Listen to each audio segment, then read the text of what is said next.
What is up, everybody? My name is Kyle Matovcik. I am the host of the In Liberty and Health podcast, where we talk all things liberty, health, and wellness, and beyond. My hope is to encourage and spread the message of liberty and physical and mental well-being. I hope you enjoy all the topics we talk about with our guests. We're on all major streaming platforms, so please sit back, relax, and enjoy. Man, I'm doing as good as anyone can do getting buried by his 13-year-old son on leg day. I'm not going to apologize for not being on this podcast because I got to go see Metallica. So if that's a problem, kiss my ass. Okay? All right. Episode number 90 with the great Brian McWilliams. I've been looking forward to having this conversation, and I don't know any of the lines for the Avengers, but I'm sure what's-his-face Thanos says something when he gets all the Infinity Gloves or whatever the hell it is, all the crystals for the Infinity Glove. I got all the lines of Liberty now on the show at one point or another. And I take pride in being the last one to come on. The most exclusive, the hardest to get. That's what some would say. Okay, well, yeah. I'm the last asshole on the bingo card you could check off there. well, Mark's in Mexico, so well, yeah. I'll leave that as. He said, I was talking to him. He said he's finally gotten to the point where he no longer has, just rampant diarrhea. So he's officially a native now. So it's good. He's achieved that status, and I think your taxes go down. That's how taxes work in Mexico. Like, they don't have a naturalization process. You don't have to learn the state, the Pledge of Allegiance. You don't have to learn who the president is. They literally are just like, have you stopped shitting yet after drinking the water? And if you have, you're naturalized. You're a citizen. Yeah. And then it's kind of like natural selection from there. I'm guessing if you just keep shitting, then they're eventually just going to deport you. They probably got stricter standards there than we do here. I don't know, dude. Anyways, how you doing today, man? I am good. I was out of town. I was sick. We had to delay the recording a couple times because I got, like my kid gave me, this cough, and I don't know if it was COVID or not because I didn't test for it. I don't plan on testing for it. Meanwhile, she gave me this cough. I just had a buddy of mine. He tested his kid who's like 2. They shut down his daycare for a week, and I'm like, you're the asshole. I was like, that's what you get for testing your 2-year-old for COVID. I'm over it. I mean, maybe I'm the asshole for saying it. You're saying, oh, you're in danger, but it's a cold. I don't know, man. It's a cold to me, and I think that stopping the world, don't stop the world to melt with me over COVID is the way I look at it. And I was just arguing with some other people that I'm friends with because one dude's wife got COVID and he's quarantining with her, and I'm like, go out, man, go cough on people, lick people in the face, because we can't stop society from turning. So that's what I've been dealing with, a lot of COVID drama, but me, myself, I'm now finally over it. The coughing's gone away. And even though I was in Vegas last week for a client adventure, just coughing in other people's faces on the trade show floor, I think I'm all right. To, I guess, ask a real quick question. If they're wearing masks, it's probably a good idea to spit on them. I think so. Well, the masks don't do anything anyway, unless it's the N95s, in which case you have to lean in like you're whispering, then just lift the edge of it and spit right in their mouth holes. Have you done that? That seems actually pretty difficult. I feel like I could do it. I got a pretty long tongue. But yeah, I don't Gene know. Simmons style. Yeah. So I don't know if I could work it and then go for the launch or what. The secret is you lean in like you're whispering a secret. So you put your hand next to your mouth, and then with your pinky, right? Have you ever fingered somebody in the asshole with your pinky? It's like that, but you slide it in their mask and give them a little finger bang right in the mouth hole. Yeah, well, that sounds like a more appropriate shocker than the one we were used to prior to 2019. They are always surprised. Anytime the pinky comes into play, whether it's butts or mouths, it's always a shock. Yeah, well, I mean, you know what they say, never go ass to mouth, but I think in this situation, it can almost be appropriate. Well, it's like, with all this shit, it makes me want to do the old, like that movie Mallrats, where they had, I can't remember the guy's name, but he gives people the stink palm where he rubs his hand up his sweaty ass crack and then gives everybody food poisoning. The same thing, but for COVID. Oh, okay. Yeah. Well, I mean, that's a hell of a way to achieve herd immunity, but I think it's totally viable. Whatever's the fastest way to get there, man. Mm-hmm. How about you? Yeah. How are you doing? How's your week going? Dude, fantastic. Other than the fact that my last working day, I kind of got kicked in the balls the entire day. It's like one of those days where, okay, so I'm a mechanic for a living, and I get these low mileage vehicles that are just fucked beyond all belief.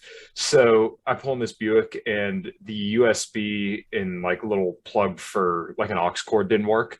So GM has these instructions, and they're pretty straightforward. Okay, if this doesn't work, replace this.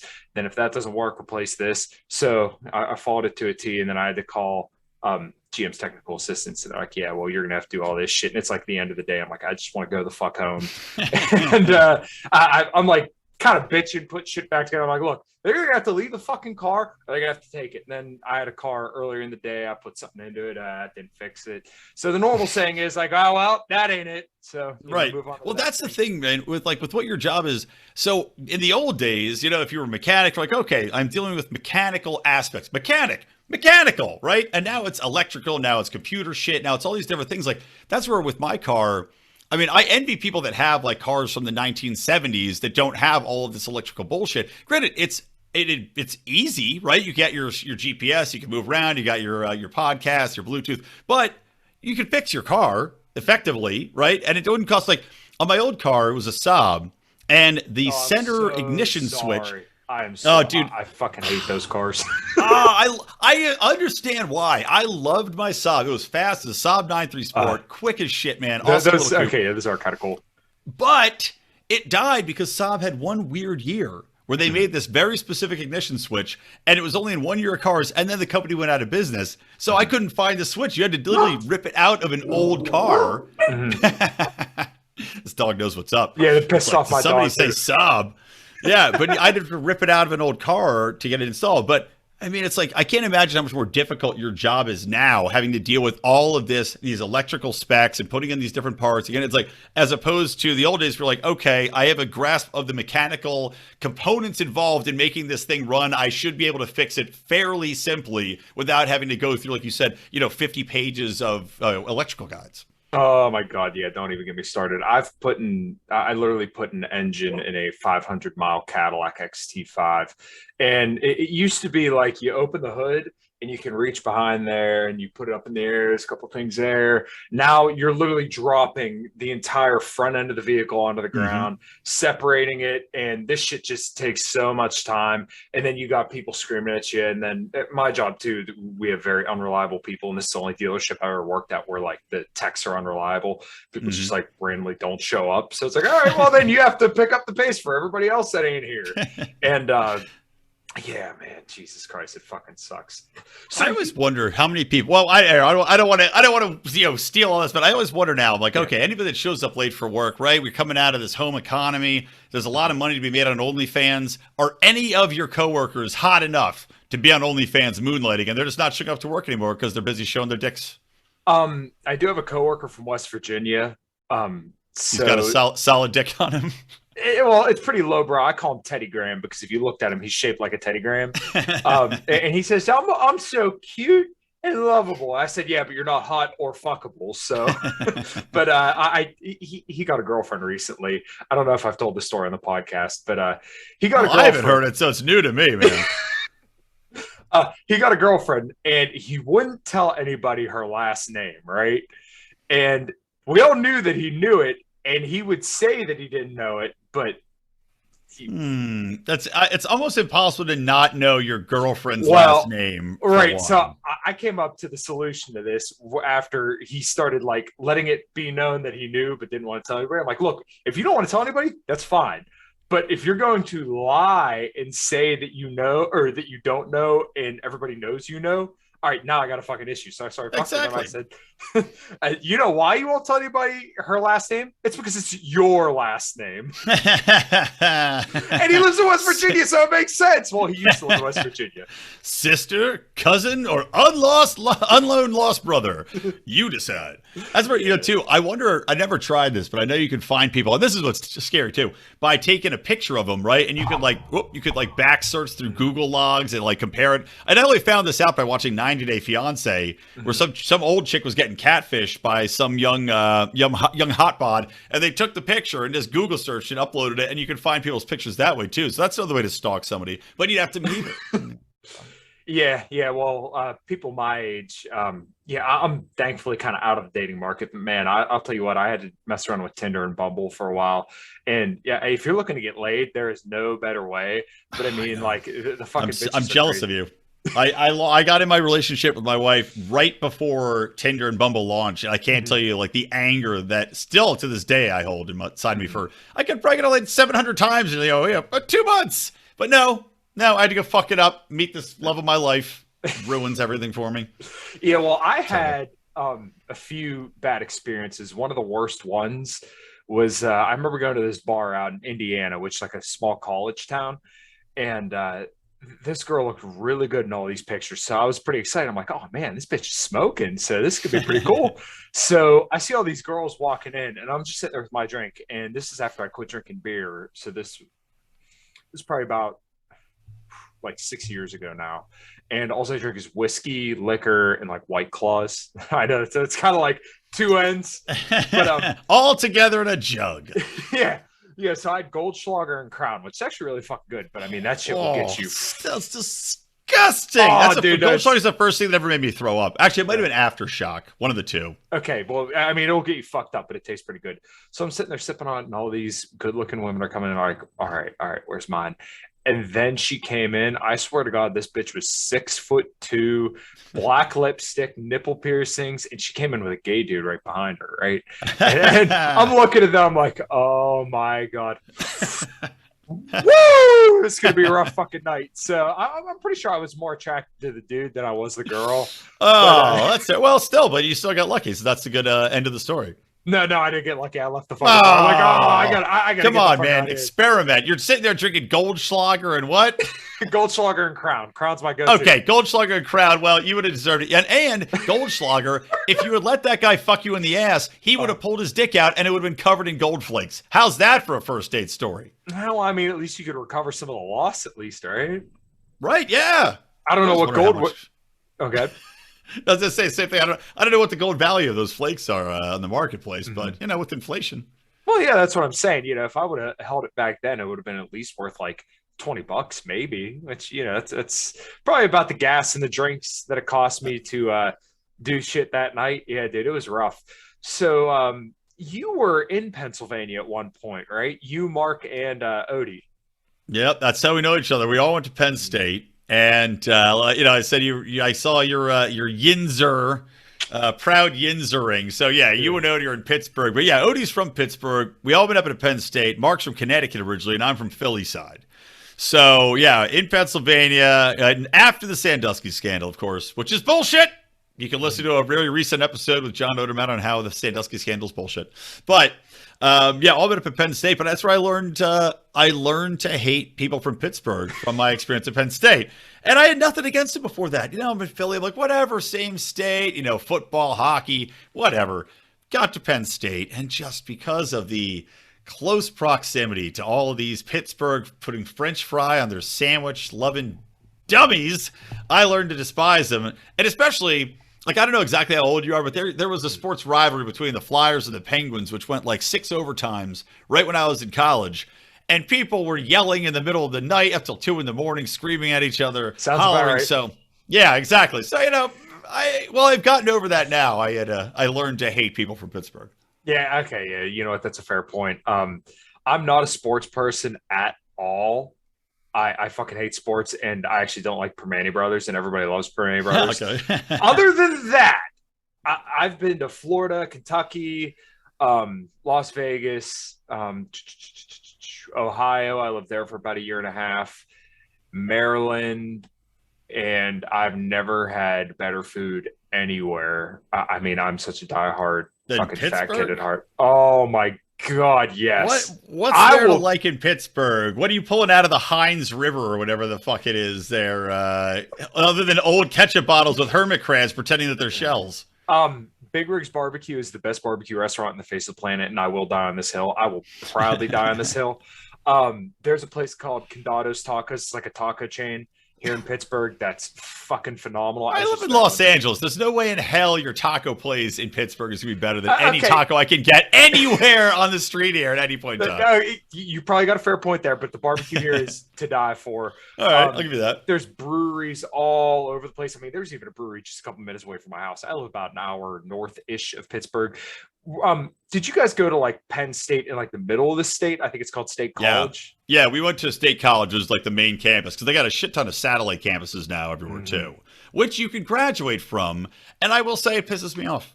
It just does because it's all the same degree because nobody ever, you graduate from Penn State and they're like, oh, okay, whatever. Now, granted, college, a scam. Like I'm fully in like I have a 2-year-old daughter. I don't want to make her go to college. I'd be happy if she became a carpenter. I regret going to college, except for, meeting some people. That's about it. But yeah, we all went to main campus, which is in the center of the state. It's like 4 hours from Pittsburgh and like 3.5 from Philly. Yeah. Mm-hmm. And you guys, were you guys all in like the same class together? Just kind of, Same fraternity. Yeah. Fraternity life. Okay. We're all frat boys, oddly enough. Oh, were you guys doing that weird frat boy stuff where you stick each other's thumbs in each other's asses and kind of dance around the room? Sadly not. No, we missed out on that opportunity. I mean, it was one of the things our fraternity had two rules. It was no gay stuff and no physical violence, right? Which is a good rule to have. And maybe why we became libertarians. We had no gay stuff, no physical altercation. So we have nothing coming out of college where I'm like, I got to fuck somebody to even this out, and I got to beat somebody up to even this out. There was none of that. So it was like, just drinking a lot. It was people that were fairly funny, a lot of engineers and intellectuals, surprisingly for a fraternity. So for the experience, it was good. But yeah, we all met in that area. And a lot of the people there were conservative, not libertarian, but straight conservative. So there's a lot of George W. Bush lovers, in the fraternity. And of course, there was also when Bin Laden's out there. I remember when they killed him, like one buddy runs in, he's like, we got him, that kind of shit. I think I remember the day I'll be 28 in November, but I remember that breaking all the news. And even so I'm a heavy metal kid at heart, and nobody would probably know unless I told them I used to have hair down to my chest. You can see all the guitars behind me. I mean, I grew up listening to all the early 2000s new wave of American heavy metal stuff. And Oh, no, I was just going to say, I just met, God, where's this fucking card? I just met one of the band members in a band called Biohazard. Is that, I know them. Yeah. They're they're pretty hardcore band. They're pretty big. Yeah, I just met him yesterday, so it just sprung to mind when we were talking about metal. Anyway, sorry, go ahead. So, I was a huge heavy metal kid, and everybody in music, because of, if personality traits, then more creative people tend to lean left. I remember the heavy metal website sharing the article of the guy who supposedly killed bin Laden, saying that I proudly wore my Demon Hunter patch when I killed bin Laden. And all these metal websites, I mean, some of these dudes are outright communists. I don't know if you follow Phil Abonte at all, but they beef with him because he's a real diehard libertarian. They throw shit his way all the time. But as soon as it came to them killing bin Laden, they were proudly talking about it because, of course, this dude was a heavy metal lover, and he was fighting them for our freedom. Yeah, it always amazes me, and that's something I've also keyed on, and I marked as a problem within libertarian and conservative movements is that there is a distinct, I think, lack of storytelling ability. And like you said, the more creative people will gravitate towards the left, but then it's ironic because they go left, right? They're creative in all these ways, and even tech companies, right? Entrepreneurial geniuses create tech, but then they let the tech be co-opted by authoritarians, by the government. They hashtag resist, but yet when they hashtag resist, all they're doing is actually lying in with the mainstream viewpoint. So it's you're not resisting, you're in fact basically doubling down on what everybody already thinks. There's nothing unique or creative about that. And one of the things I've been trying to talk about in this, kind of like I redid the show to mean Age Daydream, is to try to get more, more of a fairy tale mentality into our movement, right? And so how can we get creative? How can we get more entrepreneurs? How can we get more people in there that are going to tell about, the castle on the hill? How can we get to people with storytelling, with creative aspects that's going to inspire them rather than just being like curmudgeons that are bitching about shit all the time? Bitching about shit's great, mind you. It's the best. Complaining is the great unifier for all humanity. Let's not be wrong about that.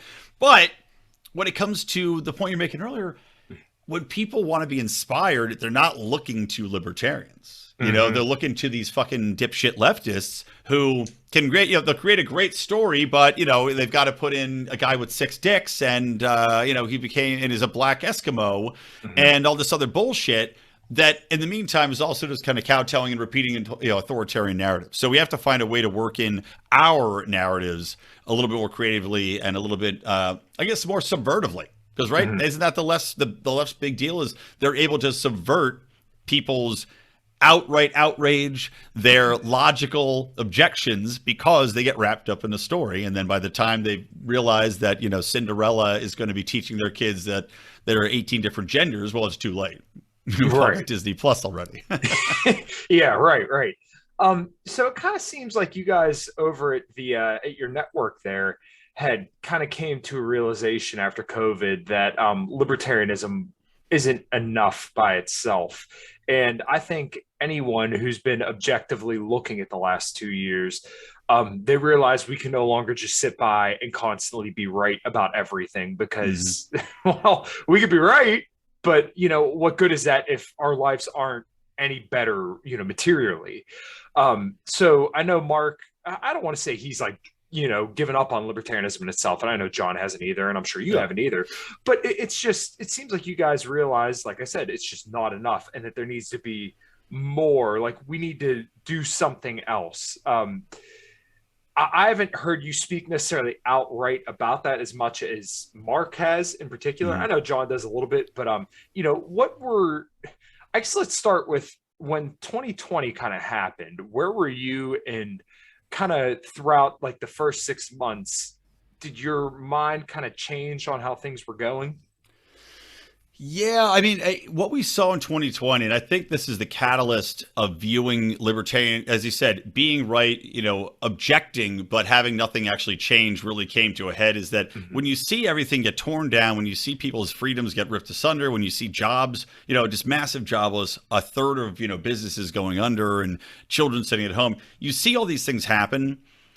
And I remember I've said this on my show and a couple other shows, I think, but, you know, like I said, I've even said it repetitively.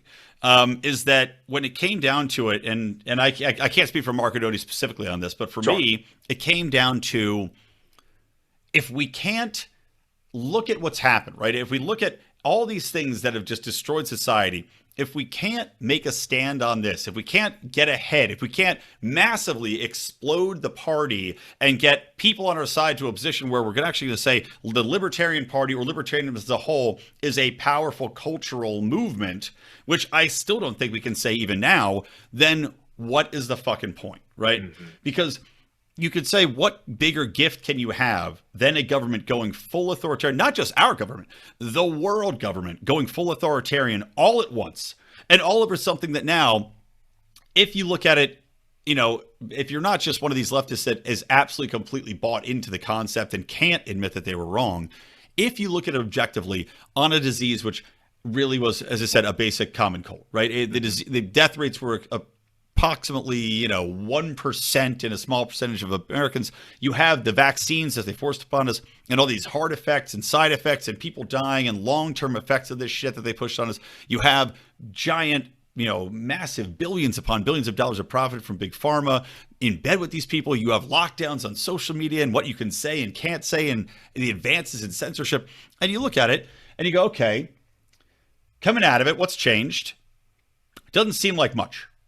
It does, even within the lawmaking apparatus. Thomas Massey, you know, he was backing a bill that was put forward by a conservative lawmaker, and I can't remember exactly what his name was, but it was essentially saying that this new domestic terrorism apparatus they're putting in cannot be turned towards Americans for objecting to the vaccine. And you know what? It didn't pass. It's like, and it's not going to get through. And you look at that kind of shit, and you go, if we still can't get this through, if Americans aren't rioting the streets, they'll go riot in the streets because George Floyd, because of this created, you know, emphasis on racial divides, which I don't think are a real thing. Well, if we're not out in the street protesting over this in the same manner, we have lost, at least within the standard tactics we're using today. And I think that's what inspires us to say, okay, we need to move on past this. And look, I'm still involved in the party. I'm going to Reno. I'm going to the National Convention. I'm a delegate. I'm going to support Angela McArdle, who's a friend of mine and I think would be a great chair. But she gets it. Yeah. She gets that there has to be a different different form of messaging. Dave Smith, love Dave Smith. I think he's going to be running for president. He understands that you have to message in a different way and be more aggressive about this and attack people in a different manner rather than just wheedling and whining. But Dave's also coming from a different perspective. He's a comedian. He's an entertainer. He is a creative. Angela in her own right, she's an unbelievably creative, resourceful person that is trying to attack the problem from different aspects. And that's where, when we talk about abandoning, libertarianism, a lot of people, and I can see this, and, I think Mark's one of them, they lost their faith in party politics. And now they're saying the only way we're going to do this is the Elon Musk way, right? And this is the thing. Stop being poor. We've seen that phrase tossed around, Mark's emphasis on entrepreneurship. Mm-hmm. But if you have Elon Musk money, the greatest libertarian now that may ever live, and I say that unironically, he may surpass Murray Rothbard in actual effect on humanity, that may be the only way we're going to win this, is by amassing enough power, just like these existing elites have over the course of, however many long, to impact society, to influence society by making smart purchases, by becoming entrepreneurs that influence how people live their lives. And Musk is doing that. He may, and I say this legitimately, he may be our fucking libertarian Jesus, man. Yeah, that's definitely a very optimistic take on Elon Musk. I'm very skeptical because I think he's going to have to really fucking clean house top to bottom if he wants Twitter to be what he says he wants it to be, just because I was talking about this earlier. I've been talking about this actually since this whole deal kind of broke out, but these totalitarian regimes and regimes that are like Twitter, they don't work from the top down. It's always bottom up. You have to have that woke ideology at every single level, or else it cannot, continue to be perpetuated. If you start to rid that, you start to get rid of some of those people that are doing the dirty work, that are, looking at individuals' profiles and that are creating algorithms, then you can actually, have a little bit more free speech if you have all these people out of there, right? So it's definitely a cultural thing. And I think that's where libertarianism and libertarians have failed, is that they failed to attack the culture. And the political right does the same thing. They failed to attack the culture. Yeah. But this was the appeal to Trump, and even a little bit DeSantis too. The appeal of Trump, despite the fact that he was like the greatest letdown and failure of a president you could possibly have, he represented culture. Although he did everything the establishment wanted him to do, he made a bunch of noise, and that noise inspired all these people to get up and, get involved and get excited about something. This is the same deal with the Ron Paul campaigns. It represented culture. Well, what happens? You have a culture at a ground level that's not accepting the regime's narrative.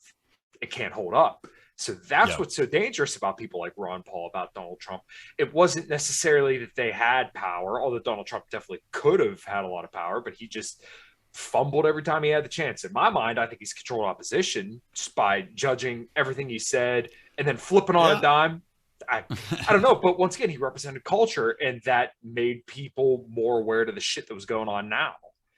Well, Donald Trump, I think, is definitely a creature of culture. And I also think he, talking about flip-flops, I think he was far more attuned to what actually was going on within different people's minds in regards to his movement. So it was kind of like one of those things where he would literally put his finger up, and it's funny because we bust on politicians all the time for doing that, right? Flip-flopping. But in the meantime, it actually may be the better thing to do in certain situations. However, like you said, I mean, Ron Paul, Donald Trump, they are dangerous, but I also think that a lot of the time, and this is a problem with our movement as well, you look at who's joining up. Like Ron Paul, that's who I got involved with. He brought me in. Donald Trump, same thing.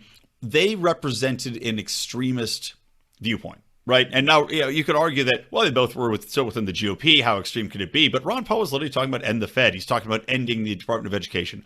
Trump's coming in, kick them all out, build a wall, bring all the investment home, whatever. He was probably made out to be more of an extremist. Camera just went out of focus for some reason. He was made out to be more of an extremist than he actually is. And I think it's one of those things where the people on the fringes are going to be far more attracted to that extremist movement, but it's going to be a transitional thing, a transient dedication. The same people that went for Ron Paul, went for Bernie, went for Trump. It doesn't make any sense when you look at it from the outside, because these are completely disparate movements. How the fuck can you people be aligned here? But they're going to align with those people. So you have to say, okay, well, how much power do they really have if these people are not actually bought into an ideology? They're instead bought into, saying fuck you. And fuck you can be very powerful. I like saying fuck you. But at the same time, it's hard to build a movement purely out of saying fuck you. And that was clearly a lot of what Trump had behind him. But to the same extent, so did Ron, so did Bernie. So we talk about building up from our point of view and trying to impact it culturally. I think it's something where we have to be, like I said before, be more creative as far as getting people's buy-in to our concepts. And this is, from my opinion, by selling positivity. Because when you look at what leftists do, it is always promising, or rightists too, it's always promising something that is unattainable, going to make your life infinitely better, right?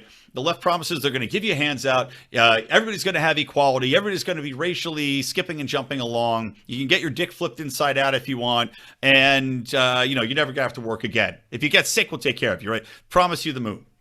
On the GOP side, it's we promise you, safety and security and taxes, and your business is going to thrive, and Jesus is going to come down from heaven and he's going to kiss you on the forehead.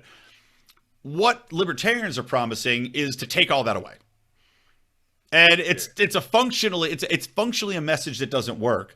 It has to be a positive message to impact the culture and say, how can we make this better on an individual level? Right? We're individualists.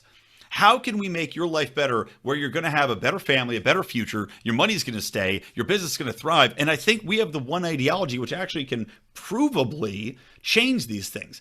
But it's going to take time, and it's going to take people to listen to get buy-in. And we have to find ways to do it that isn't going to instantly get people to push back because their ideology or their ego is so tied in with a movement, or tied in with, a racial identity, or tied in with whatever it might be.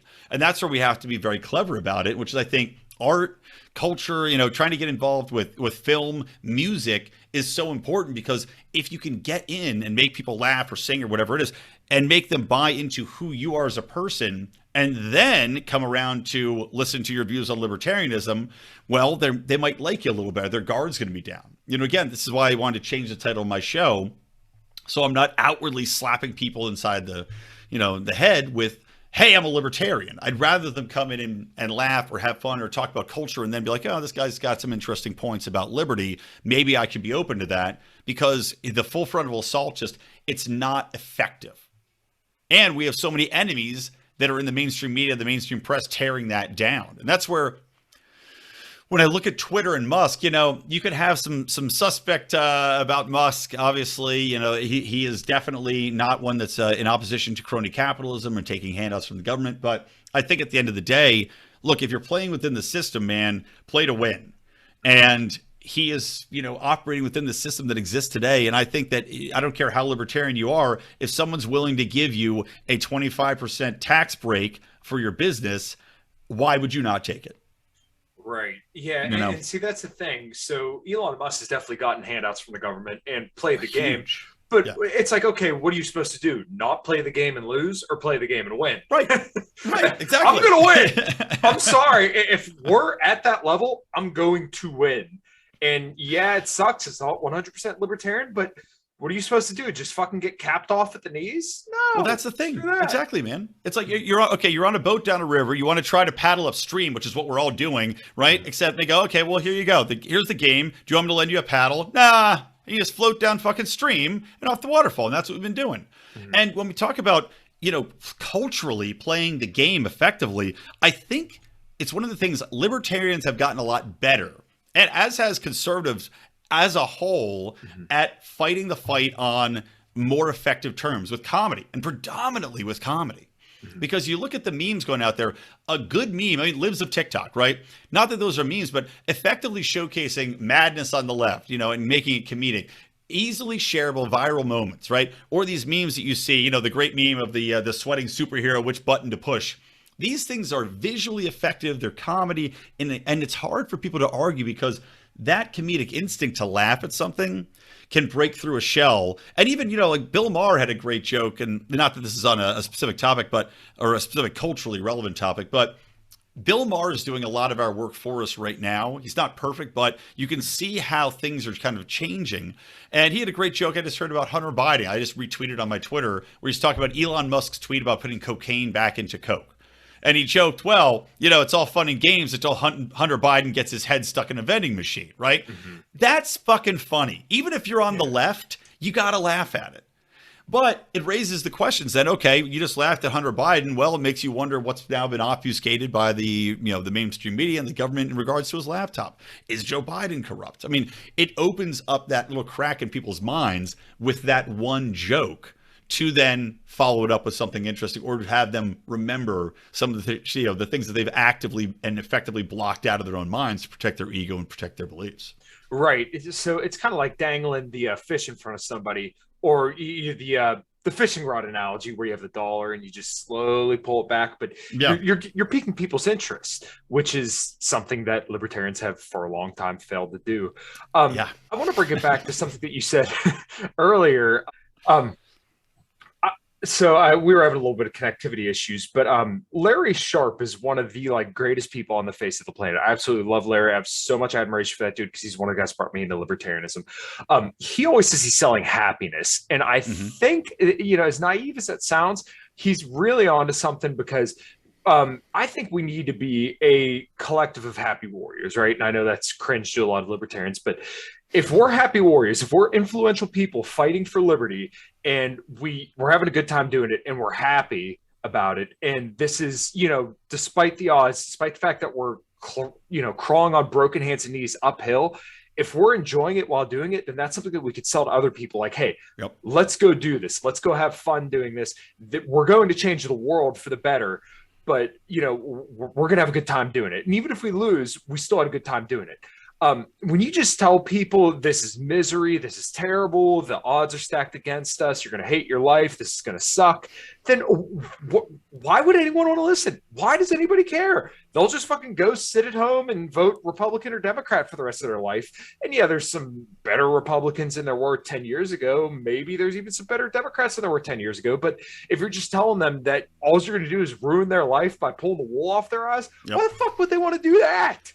Exactly, man. Well, it's funny. You talk about, and I love Larry Sharp, and I agree, sell happiness, right? That's what I'm saying. Sell the fairy tales, sell the daydream of a better future and how you're going to help people. But also, I want to key in on something you were talking about, being happy and having a great time, right? There's not a lot of people out there, and I'm glad to see people like you and others in the movement coming up that are likable, that are funny, that are outgoing, that can talk to people. Because look, when we talk about it, look, it's the Libertarian Party, it's the Democratic Party, it's the Republican Party, but it's party. And I think it means two different things, but people want to come to the best party.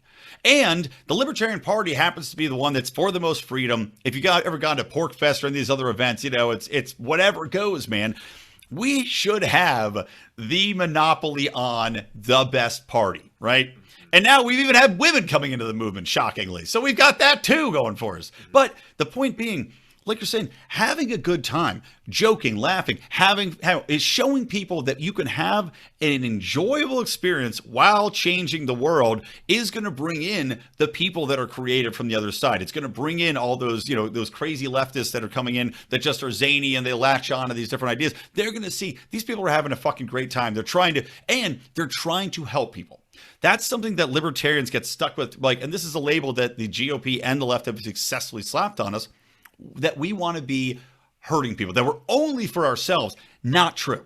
We are for the best benefit for every person, right? Now that benefits me too, but it benefits you. It benefits everybody out there with more freedom, more liberty, more money, more access to all the services that you care about. They're going to benefit all of humanity and make humanity evolve faster. That's what we're for. And to convincing people that this is the overarching goal and not simply, well, I don't want to pay taxes, is going to change how people perceive us. And if we're having a hell of a time doing it, then people are going to want to come to our party.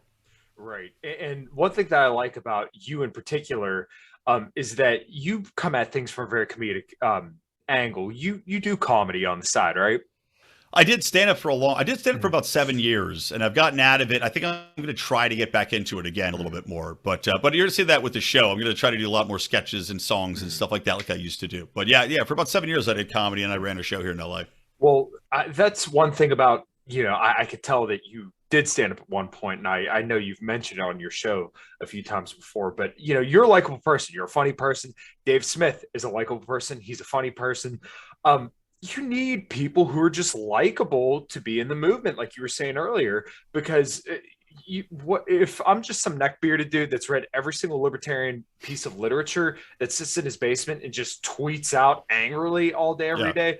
Who cares? If you live in your parents' basement and you're not an influential person, people in your community and outside of politics don't respect you, then why should anybody listen to you? Why should anybody be convinced of you? That's been largely the goal with this podcast, is that I want to talk to libertarians. I want to talk to health-minded people, but I also want to put out good information about health to make people better people. I'm going to give you the tools, right? I'm not going to sit here and crack the whip on you, but look, I'm going to give you the tools. Show me what you built. That's kind of where I feel my place is in the movement. And hopefully I'm having some success. I was going to say, man, I really like what you're doing, because it ties in well with, like what the same thing we were trying to do is Liberty Plus, right? Liberty Plus. And I like bringing in the health aspect of it, because you're getting people in that are not just coming for political reasons. You can win them over by your viewpoints on health and everything else. They like you, that you're, like I said, a likable person, and I'm giving you useful information. Oh, and by the way, I happen to, be a libertarian, and I'll give you useful information there too, once you trust me. It's like I work in public relations for my everyday career. Right? That's my bread and butter money. And every time I go into a pitch or even talking to me or anybody, it's the biggest question is, do they like you? Do they trust you? That's how you win business. That's how you win politics. That's how you win listeners. That's how you win everything in life. Do they like you and do they trust you? But it takes time to build that up. And like you're talking about, libertarians, they have a penchant. And this is something, if you're listening out there and you're a new libertarian, please resist the urge to go out and want to tell everybody all the fancy things that you learned in your Rothbard, or in your Hayek, or reading economics in one lesson. They're all great things. You don't want to sound like the person that comes out of the Psych 101 in college and then starts to break everybody down and tell them they want to have sex with their mother. It's obnoxious. Keep it inside and talk about something else. And when it happens to come up, drop it in conversation, but don't lead with it. Yeah. And that's kind of been my thing from the outset, is that I want to be a musician, right? I want to be a podcaster. I want to be a mechanic and a athlete, and then a libertarian, right? That should be the least interesting thing about you, is your political beliefs, right? And if you lead with your political beliefs all the time, some people are just immediately turned off by politics in general. Now, I've been lucky where I get health people on, and then usually towards the end of the podcast, I start asking them a little bit about political stuff.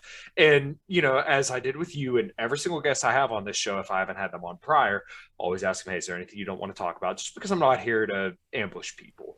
But that being said, if you can get those political topics out of people, you'd be amazed how you can kind of pull them over to your side, right? And for me, at least, a lot of the health-minded people, they're pretty much on our side.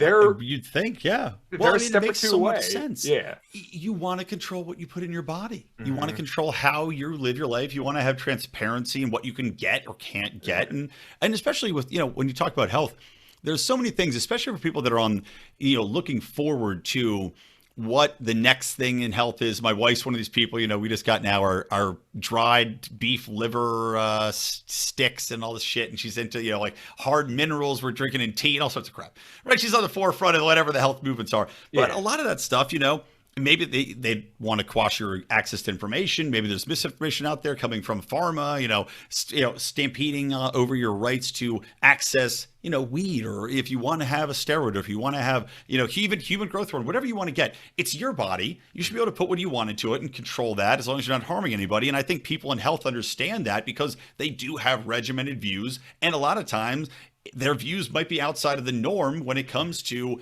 viewpoints on health. And they got it right, because the fucking pyramid of health, the nutritional pyramid, was like 80% grains for 75 fucking years. So it makes sense to question everything we're being told anyway, and that comes from the government.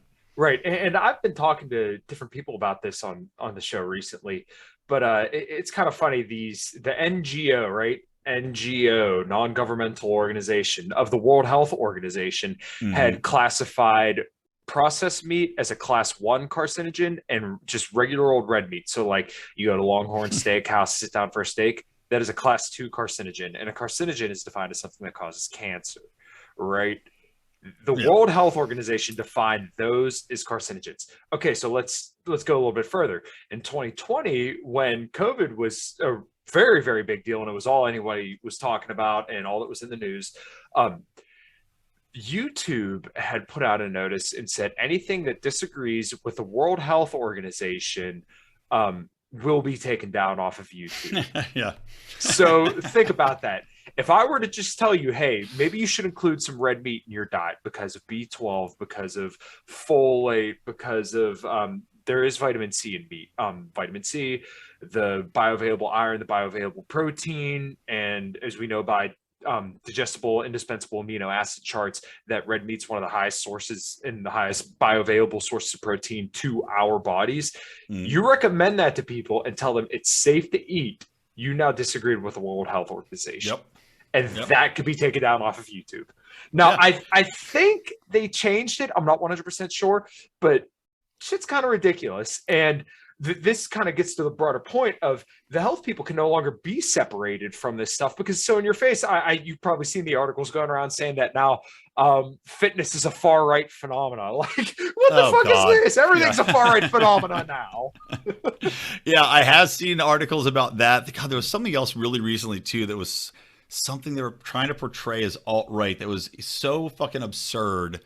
I just can't think of what it is, unfortunately. But yeah, it's just, you know, being, well, because fitness is associated with being an alpha male, right? That's why. It's this fear from the left and from mainstream media, which is, you know, obviously governed, overrun by these kind of progressive leftists who have an attack on traditional manhood and masculinity. I would argue, getting into the conspiracy weeds here, but I would argue that it's an attack on the ability to have a coherent family unit or coherent structures as though we used to have, right? You attack alpha males, you attack the family unit, you attack the ability for people to earn money and have self-respect and stand up and be fit and not be dependent on, you know, government organizers to dictate who and who we can't talk with and date with and, you know, identify with. For me, it's all an identifying or an attack on the overarching culture and standards of culture, because once you can break those down, it becomes far easily to propagandate people or propagandize people. It becomes easier to give people handouts because now they no longer have reliable structures. They no longer have family units to fall back on. They no longer have friend groups that have common interests like working out. And like men traditionally have very strong inter-friend groups, right? For years, for decades, you know, men stay friends. Maybe women not so much, but men stay friends for decades. And I think that this all ties into breaking down our ways of communicating and our ways of having common bonds that unite us, that give us a perspective on the world, that give us a system of fallback monetarily, communally, for housing, for family, all this shit. Yeah. I guarantee you this is all a strategy to break that down because it makes it easier to propagandize us and makes us weaker and more susceptible to the government as far as the nanny state and providing everything you need. Yeah, you know, I've definitely had similar thoughts. And I kind of want to bounce this off of you because I'm not sure if I really had the chance to bounce it off anybody else. But with Me Too, when that kind of all came out, I'll caveat it before I kind of go on the was hashtag meat too your that was the one you started up when the beef carcinogen thing was out there, and you got removed from YouTube and you hashtag meat too. I should have. That was way before I got on YouTube. I've had the podcast for 6 months. It's kind of crazy to me. I already have 90 episodes. But damn, I know you're cranking them out, man. Oh yeah, I try to stay busy, but you know, I'm blessed to be able to talk to people like you and John, Mark. Yeah, I mean, you go down the fucking lineup. It blows my mind that I've been able to talk to all the people I've been able to talk to. But it's kind of convenient. The Me Too movement was around for about 10 years in 2017, I want to say, right? And then we get a white male president, right? And look, if you look at my Twitter, you will not see me criticizing Biden anywhere near as much as I criticize Trump. And yeah, I'll criticize Biden, but I typically attack the right more because I look at them and say, okay, they should be good on all this stuff, but they're not. They have the potential to be good, but they're not. The left, it's like, oh, what am I saying that hasn't already been said clear as day? The left's not attacking the right in any meaningful way. They're just screeching, you're racist, right? So we had Donald Trump as president, and then all of a sudden all these Me Too accusations come out, right? what did Donald Trump represent? He represented a, strong patriarchal male figure. He was a father. He was a married man. Granted, he wasn't, the best kind of married man out there. But he was still married and had kids and was a dude for all intent and purposes when you look at what he says and his demeanor. Mm-hmm. So then all these people get accused of rape, right? It's very convenient for it to really blow up right then. And to me, it was basically trying to punish people for masculinity. Is mm-hmm. that, you can't be a man anymore. Like, this is frowned upon. And that's why, we have all these conventions around single mothers and women in general, where, well, he's not the stepdad, he's a dad who stepped up. You go, girl, you could do whatever you want. You're going to be beautiful at all sizes, any age. It's just ironic that, once again, Me Too came out when we had a male as a president, a white guy who's just kind of your stereotypical dude. And all these women came forward with rape allegations. And then we also have all these social conventions that are supposed to make women feel good no matter what. Does that kind of, do you see what I'm getting at? Yeah, well, I think it's also when you look at, how the effectiveness of demasculizing men, but also not only that, but with the Me Too movement and also the whole thing, mansplaining, the entire thing. I mean, these are all very useful tactics because instead of having to argue with somebody, like, for example, being, you don't have to argue with you if you're a racist or you're a bigot or you're, X, Y, and Z, a transphobe now, everybody's transphobe. Now, or then I should say, since we've kind of moved past it, it was, I don't have to argue with you because you are part of the patriarchy. I don't have to argue. You're mansplaining to me right now. And you're just like, well, no, we're having a conversation. You're mansplaining me. Thus, I don't have to counter your arguments, nor do I have to view you as somebody with an adequate nor viable viewpoint, right? So it's basically trying to deperson you from the conversation and take you out of the running, which is, I think, why the effectiveness of it was really pushed.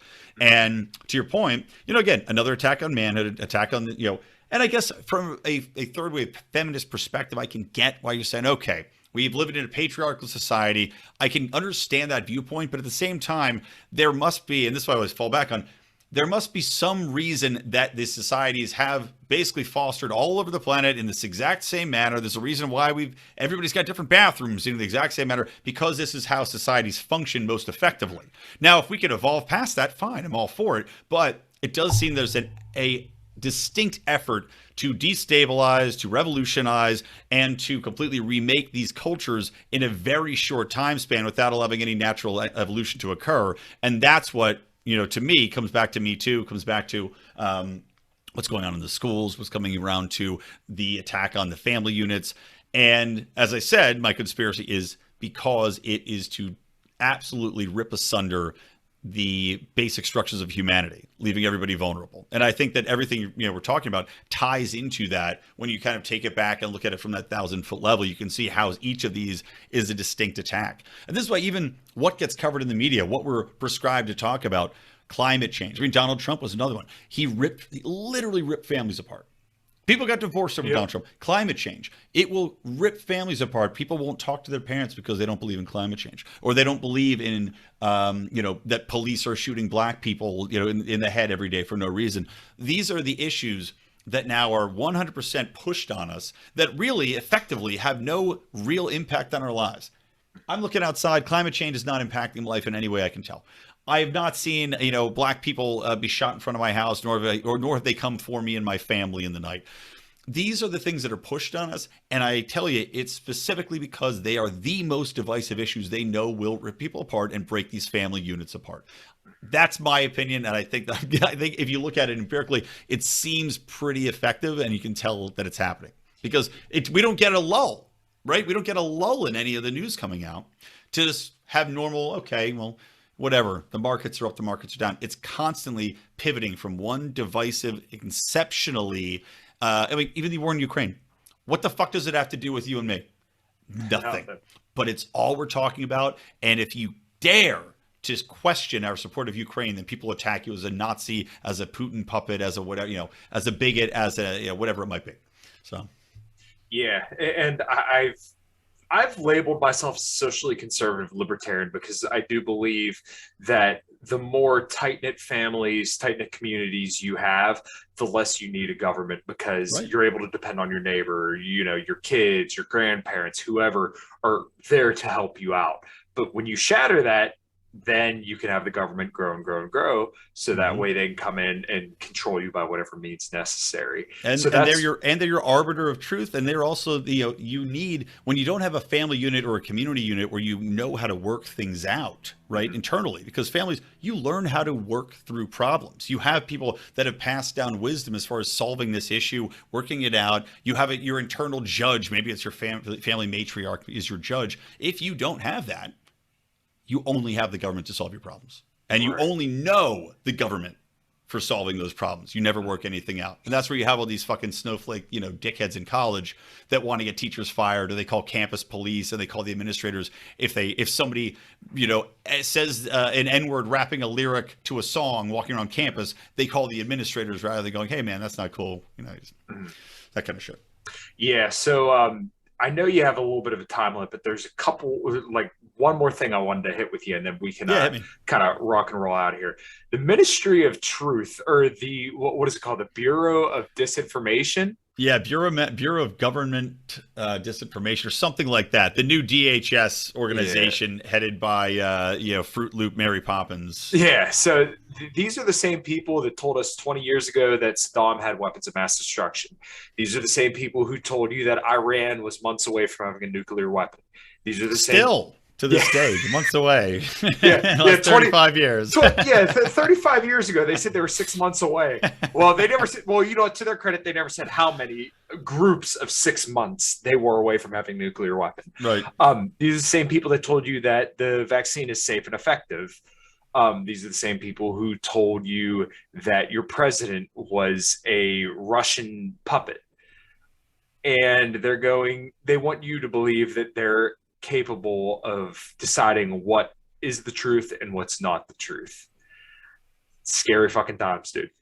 It's no coincidence, is it, though, that these are all the same people all the time. And it's no coincidence, too, I think, that this rolls out right as Elon Musk takes over Twitter. I mean, that should really, if there's a light bulb that goes off in your head, or not in your head, or our heads are probably not even listening to this, but in the general population's heads, I would hope the light bulb goes off where coincidentally, right as Elon Musk takes over Twitter and says, we're not going to, we're getting rid of these labels on disinformation and we're opening it up and we're debanning people. Out of nowhere, the government decides that they need this new Bureau of Government Disinformation Monitoring to counter what? Russian disinformation. And this is my favorite, too. This was in like their official release.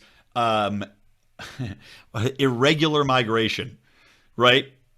Because we can't say illegal immigration anymore. Mm-hmm.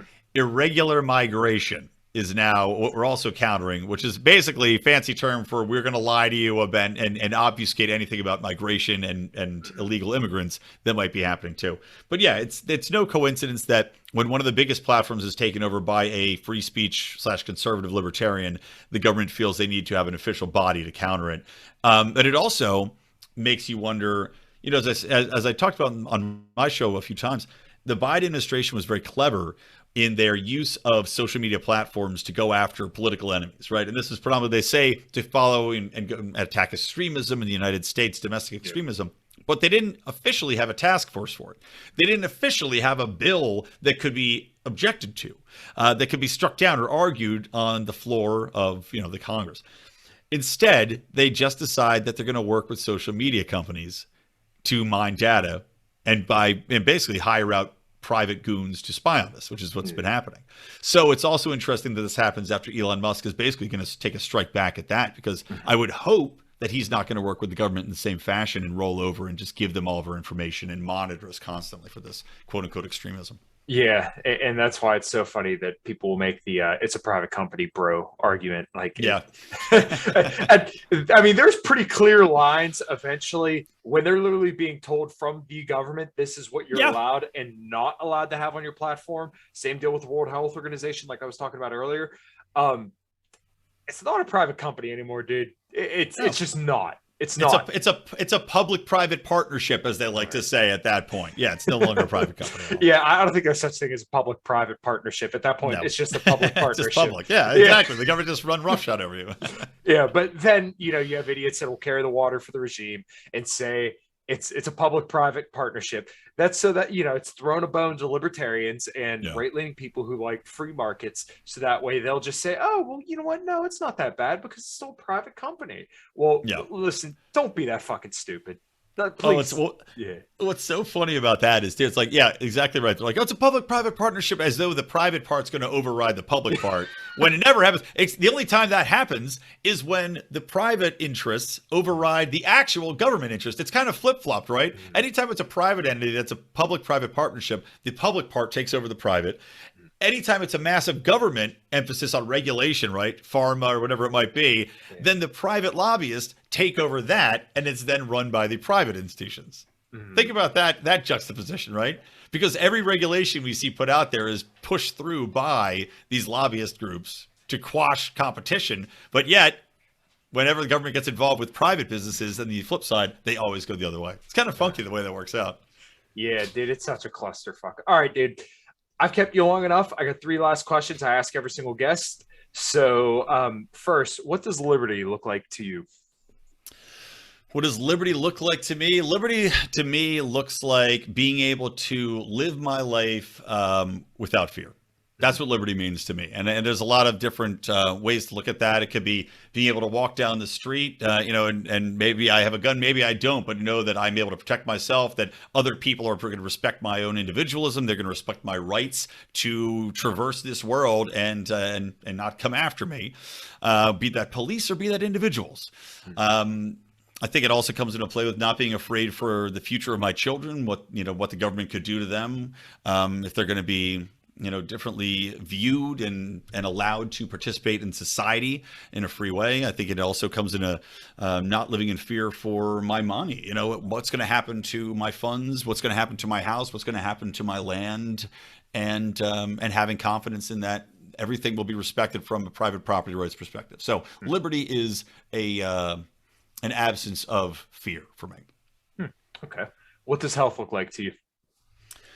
The opposite of what my everyday life is, for the most part. No, I dabble in all sorts of drink and heavy foods and everything else. But I don't know. Health to me is probably a balance. I think everything is a balance. I used to do a lot of kung fu stuff and yoga, so I do believe in having natural equilibrium in your body. I do believe in some natural energies, and the way in which you keep yourself moving is to be able to balance out the good and the bad and make sure that you have some sort of equilibrium within yourself.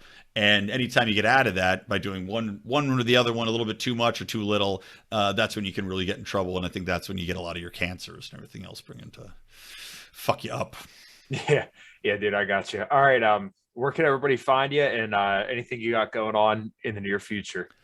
Yeah, well, so, Lions of Liberty Network, that's the one that's got all 3 shows. You can subscribe to that feed and get my podcast, Me and Age Daydream, which is Wednesdays. Monday is our flagship show. It's been around forever with Mark Claire, called Lions of Liberty. And Thursday is Finding Freedom with John Odermatt. And then I also have another podcast called The Boring, BOHRING podcast. That's just, for the most part, straight comedy. It's very un-PC. We do some politics, but a lot of it's just kind of just bullshitting about different topics. Me and a couple of the other Lions of Liberty do that. It's a great show. That's weekly. And I'm doing actually a comedy show. My first comedy show in a while. I did one other with my buddy Adam Choate, but it's going to be at my house. I'm doing it with Robbie the Fire Bernstein for his porch tour. Yeah, so he's coming. It's going to be at my house. So, I'll have my guns locked and loaded. But if anybody's interested in that, just look up Porch Tour with Robbie the Fire Bernstein. Of course, it's on Part of the Problem. We're going to be doing a show May 21st here. So that'll be a lot of fun. And then I'll be at the convention if people want to come and say hi. Nice, man. All right. Well, this was a blast. And I guess without further ado, man, let's get rock and roll. I didn't even know what the fuck I was going to say. Well, and go at Brian McWilliams on new Twitter. There you go. New Twitter. There you go. Nice, dude. Thanks for coming on. Thank you for having me, man. It was a lot of fun.